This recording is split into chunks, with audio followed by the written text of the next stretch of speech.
کہا اس کی ایک بیٹی ہے۔ عزادارو جس فکرے کے لیے محنت کر رہا ہو، کہا اس کی بیٹی تخت پہ بیٹھی ہے؟ کہا نہیں، ہم نے سنا ہے وہ مدینے والے سیدوں کی کنیز بن کے چلی گئی ہے۔ اللہ جانے کتنے کریم ہے، وہ اسے کنیز نہیں کہتے، ماں کہتے ہیں۔ کہا پھر تخت پہ کون ہے؟ کہا اس کی جوتی رکھی ہوئی ہے۔ کہا اگر وہ اس دربار میں آ جائے تو اس میمونہ کو پہچان لے گا۔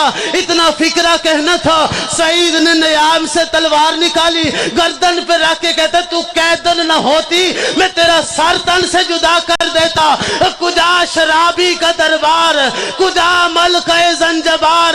جب یہ فکرہ کہا، ادھر بی بی فضہ نے اپنے بال ہٹائے، کہا سعید پہچان میں وہی میمونہ ہوں۔ اتنا فکرہ کہنا تھا۔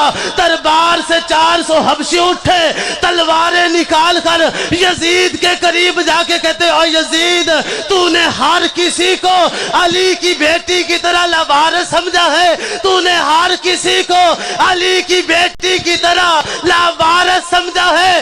اتنا فکرہ کہنا تھا، زینب عالیہ کی چیخ نکلی، آواز دے کے کہا غازی کنیزوں کے وارث آ گئے، تیری زینب کا وارث۔